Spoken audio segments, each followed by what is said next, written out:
Hello, and welcome back to the channel. My name is Stuart Irongas McCowan, and I'm here to talk about the new Warscroll for Blackpowder's Buccaneers, okay, which is an Underworlds warband, which also has rules for Age of Sigmar. I'm very excited to see how these guys are going to perform on the tabletop because the models are awesome. They're the perfect mix of dad bods and Disney. We've got this big dude with a sword and a gun. Both look very scary. Then we got Noblar with a peg leg. We got a Birdo, we got an Oblar with an anchor and a beard, and we got the monkey from The Simpsons. Okay, so this looks like a great band of goons. Let's see what the rules look like. Okay, so this came out today after a bit of a delay. I was pretending to be really annoyed on Twitter, but I mean, I wasn't that annoyed. It's just an Age of Sigmar Warscroll. But I'm glad to see it come in today, and this is what it looks like. Okay, so let's have a look at the fundamental stats first. So he's 105 points. Okay, pretty cheap for these bands. The war bands tend to be like 150 around there. So he's quite cheap. Okay, now unit size 1. So I mean, immediately I thought there was another entry like there is for the Hrothgorn. You have Hrothgorn and then you have his man trappers. But no, in this case, he's one entry, and the reason for that is he's like Mollog, okay? So he and all his minions, Pegs, KG, Mange, and it's not Shriek, it's Shrek, okay? And Shrek, who I'm assuming is the one with the beard. I don't know which one that is, but he's Shrek. Okay, now, we have all these minions that accompany him, and they have to remain within 1 inch, and for rules purposes, they're treated as a single model, which, in practicality, I don't really know how that works, but let's all just be good about it and just kind of move the minions around the table with him. There might be some tricks you can do here with like dodging screens, with levitating minions and all stuff like that. But I'm not going to get into those in this video, and I would like Games Workshop to really come out and address properly how to use these sorts of units if they're going to write war scrolls for them, because the rules don't really make sense with them. But anyway, okay. So it's 105 points. He's like one unit size, so he only counts for 2 on an objective because he's an ogre, and obviously 5 or more wounds. Doesn't count with all the minions, so he's not 6 models on an objective. I'm assuming he's 2. Okay, and he's 7 wounds with a 5-inch move. I don't know why he's got 1 inch less move than an ogre. I guess the goblins just slow him down a little bit. But that's what he moves. Now he will be hungry, so he can move 7 inches. And he's got Bravery 8, Bravery 10 in combat. Not that it really matters, because even if you lose a minion, he's a single model, so you don't have to take battle shot. Okay. And finally, he has a 5-up save, which is awful. Like, look at that big gut plate in the middle. Why has he got a 5-up save? Like, I know he's 105 points, but immediately I was just like, oh, man. Like, come on. How are you going to do us like that? Okay. But it's not all bad, and I actually quite like this Warscroll. Okay. So, despite the 5-up save. So, you can believe there's some other good rules. Okay. So, here are his weapon profiles. He's got a gun, much like the Tyrant, which is 12-inch range, 2 attacks, 3s, neg 1 rend D3 damage. So, whatever. It's okay. It's a little pippy shot. That's what shooting should be. Okay, and then he's got a great cutlass. What a name for a weapon. Okay, 2-inch range, 4 attacks, 3s, neg 2 rend. And look at the size of that thing. It's like an iron gut weapon, but it's damage 2. Okay, so damage 2 is a bit of a disappointment. If that was damage 3, we'd be in. But damage 2, it's okay damage. And rend 2 is nice because there's not a lot of it in ogres. But, damage 2. Okay, and then 1-inch range on the bite, 1 attack, 3s, damage 1. All the ogres have that. It's whatever. You forget about it a lot. Doesn't really do much. Okay. So, here are his abilities. So, there's a lot of text in this, much like the Mollog's Warscroll from Gloomspite gets. So I'm just going to try and machete my way through it here. But basically, so Legendary Looter. Okay, start of the combat phase. So both players' turns. Great, good start. You can pick an enemy hero with an artifact of power enhancement that is within 3 inches of this unit and roll 2d6. And then, this is the complicated part. Add 2 to the roll if KG's not been removed, and add 1 to the roll for each other minion that has not yet been removed. Okay, so he has 4 minions, including KG, so basically plus 5 to the roll, which, if you have all the minions, which you will. Okay, and if the roll is 12 plus, so 7 plus, really, with the plus 5, then the enemy hero cannot use that artifact of power for the rest of the battle. If the artifact power modified any of the bearer's characteristics, i.e. wound characteristic, or weapon characteristics, like attacks or something, they return to their original values. So, pick an enemy with basically pick an enemy hero within 3, roll 2d6, 7 up, artifact turn off. You can do it in both players' turns. Great. Not bad. Not bad at all. Okay. Then we have the minions rules. These are long, but again, we're going to machete our way through it. Basically, way it works, when you allocate a wound, you can choose to remove a minion. If you do, it's negated, but then the minion dies. Okay, so basically, they're all like 1 wound each, basically, and then you remove them, and you don't take the wound on the ogre. Okay. Now, Pegs is really good one. He gives you +1 to hit in shooting and melee, which is great. And if you choose to remove this minion when you suffer a wound, basically you roll a 5 up and he doesn't die. So he's the tough one, okay? And then KG, that's the guy who steals the artifacts, so you get +2. That's whatever. Mange, which I'm assuming is the monkey. 5 up, do a mortal wound to enemy within 3 inches after you fight. Whatever. Shrek, which I'm assuming is the bird. Pick an enemy unit within 18. Roll a dice on a 5 up. They suffer 1 mortal wound. Again, whatever. Some random people mortal wounds. So how do we use these minions? Okay, now obviously Pegs, there's a thing where when you remove him on a 5 up, he's not removed. But really the +1 to hit is the thing that you're going to want to keep, okay?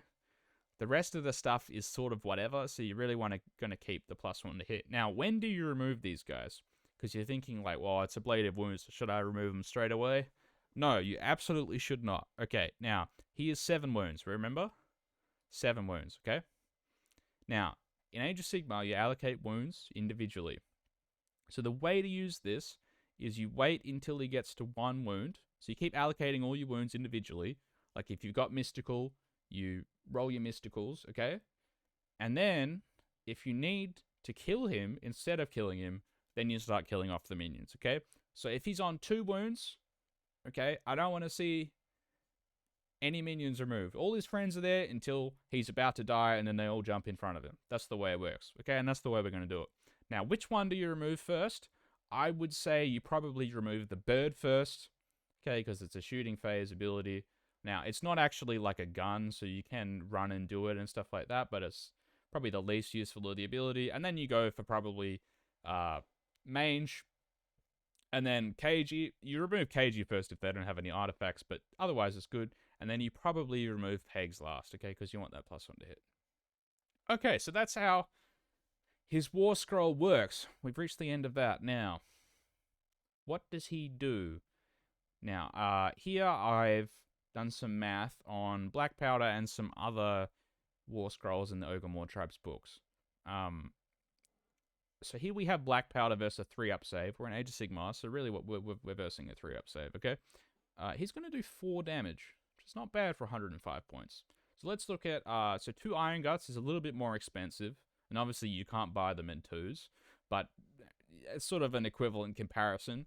They do slightly more damage, but it's less reliable. It's much more swingy. Like 13% on 0 is really not very good. So, yeah, I don't know. I would say Blackpowder's probably better than them, actually. And then the Tyrant, again, even swingier than the Iron Guts. And basically, other than that, the same. Yeah, but he's 150 points.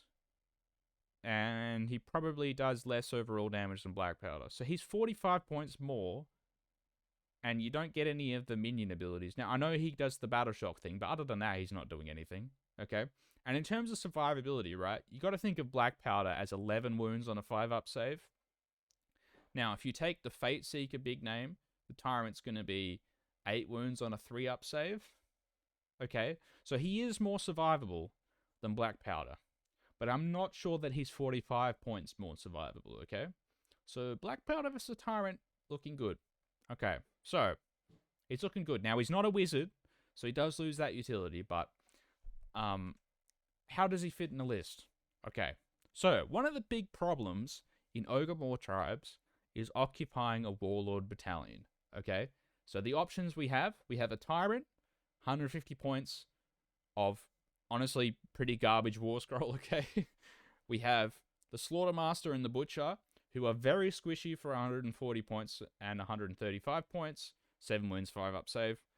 And at a 1 cast outside of Blood Gullet, they're awful. Okay, at a 2 cast, they're actually quite good. Okay, so in Blood Gullet, I think probably you still just take 2 of them instead of this guy. But outside of Blood Gullet, this guy is definitely better than taking even 1 of them, okay? Now, then there's the Firebelly. There's no point in taking more than 1 Firebelly, and you take a Firebelly for Billowing Ash, which is a -1 to hit aura, which is still a great spell in Age of Sigmar 3. And he's 20 points cheaper than the Firebelly. Okay, now the Firebelly literally only does that spell. That's it. So, and he's got some other utilities. So we're looking at a well-priced Warscroll with some decent utility. This is great. Okay. He can sort of do okay damage without any buffs. Now, in the slide I showed previously, right, the Iron Guts and the Tyrant don't have any buffs there, so they could be like +1 to hit and do more damage. But you don't want to spend +1 to hit on an 100-point unit.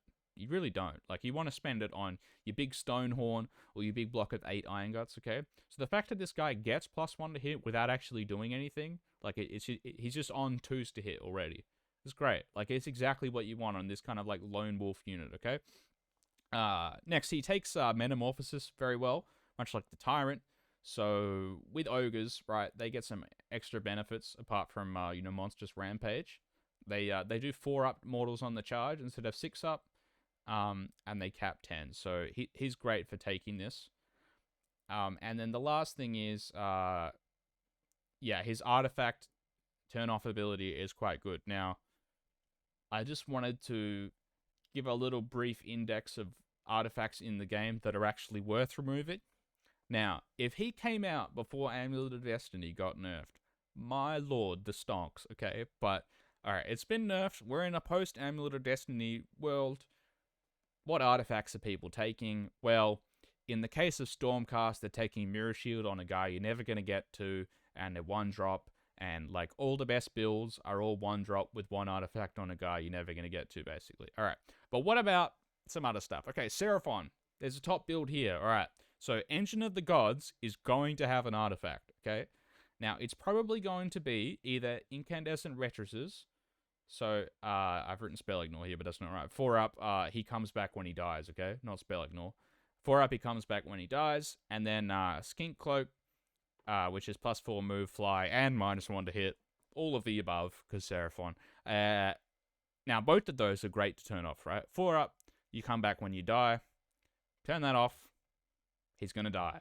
Great. All right, it's great when things die.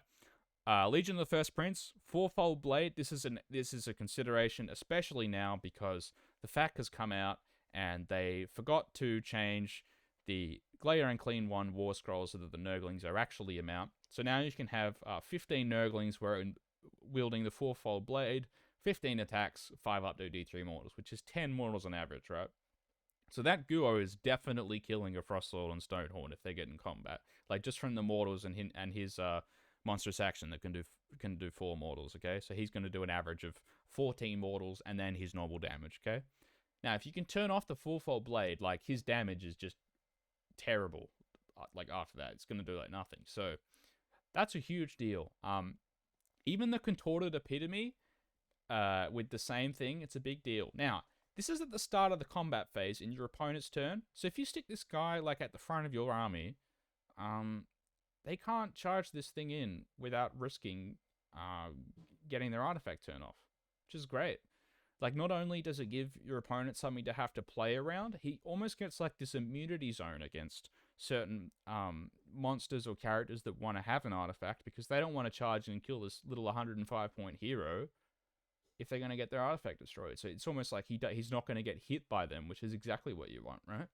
For a lone wolf unit is some sort of like diplomatic immunity like that. Okay, and then there's other stuff. Frostheart Phoenix, Maw-Crusher, / everything. I put everything because the combination of Master and Magic and Arcane Tome on everyone and their mother is totally a thing after, Amulet of Destiny getting nerfed. With the Maw-Crusher, they used to take Amulet of Destiny. Now they take Arcane Tome and Master of Magic with the +1 to wound spell. So they can cast that and then reroll it. If you turn off the Arcane Tome, you turn off the Master of Magic as well, because now they can't cast anything. So that's great. Like, Turning that off is amazing. Yeah, now I'm assuming if you've already cast a spell, turning off the Arcane Tome won't cancel it. But who knows? Maybe there's something deeper on that. Okay. And we have some other stuff here. So against other ogres, turning off Splatter Cleaver is great. Also, Alvagear rune tokens, because it does turn off the if the artifacts change the characteristics, so it should turn that off. And Neural Witherstave, great to turn off. And then finally, Gargants is an awful matchup for ogres, and you can turn off anything using this that's on a Gargant, and it's going to be great. Like the reroll saves artifact from Stompers, turning that off. I mean, he's going to have a cry after that, basically. Like, that's awful. Yeah. Okay, so artifact drop ability is good. All right, now what doesn't he do? Because everything so far has been pretty positive, okay? Now, you can't take an artifact, but, I mean, you won't. Like, you don't want to take an artifact on your Tyrant. Like, come on. You want them on your big dogs. Like, you want them on your 2 Frost Swords and Stonehorn, like the good Warscroll in the book, okay? If you are going to take it on the Tyrant, you just make him a wizard. And if you're going to make him a wizard, just take a wizard. Because what else does he do? Nothing, okay? So, you're not going to take an artifact on this guy anyway. So, the fact that he can't take it is totally fine. I will say he's probably not worth it if you're not taking Warlord or Command Entourage. Like, that's really what he's mainly for. Now, you could use him as a lone wolf unit, and I don't know how useful that is. But if it could be. I haven't playtested him yet, but maybe having this lone wolf unit that actually does some damage and decent survivability in ogres is needed. So he might be quite useful. As I said before, in Blood Gullet, you're probably better off just taking a Butcher or a Slaughtermaster. And finally, 5-up save is a problem. The Ablative Wounds do help, but he's still a 5-up save. Okay, so I wrote a little list. Apologies for the text being so small, but basically, it's my usual Yeti list. Slight variation that I've been playing recently. And the points difference between him and another Firebelly allows you to fit in another unit of 20 Noblars, which is great. Okay, so here's a list. Frostsword and Stonehorn with Rune Tokens and Metal Cruncher. Another Frostsword and Stonehorn with a Frostfang. A Huskguard and Thundertusk with the Blood Vulture. The +1 to Wound for Yeti's Aura. Sorry, he doesn't have Frostfang. The other Frostlord does. And he has the Prayer Curse. Just because you can. And then you have Firebelly with the -1 to hit aura and Blackpowder's Buccaneers. Okay. Then 3 units of 3 Yetis and 2 units of 20 Noblars. We're taking Warlord and Hunters. And we're a million drops, but we've got a shitload of crap. And like 2 huge hammers. Like, so we're playing like the trading game with the Yetis and the Noblars. And then we're going in with the big monster trucks and hitting stuff. Yeah. Now, I played this list to absolute death when Age of Sigmar 3 launched. So I probably won't play similar thing like this, but this is what the list would look like with the new Warscroll in there. Yeah. Now, do I think he's worth taking over Hrothgorn's Mantrappers? Yes, I do, because he's much cheaper, and also he's not an extra drop. I know in this list it doesn't matter, but in other ones it does matter. So, I think he's great. Bottom line. Okay. So, we've reached the end of this video, but thank you very much for watching. And yeah, he's great. I'm really pleased with his Warscroll. Mainly it's his points cost, which is great. Like, if he was 120, I don't think you would ever see him played, but I think at 105, you're going to see him in, like, almost every list, I think. Like, he's great for his points. I know the 5-up save doesn't look that good on paper, but the more you delve into his Warscroll and look at the kind of math of his Warscroll, like, he's really great for his Warscroll, so check him out. Alright, thank you very much for watching, and I will see you soon. Bye-bye.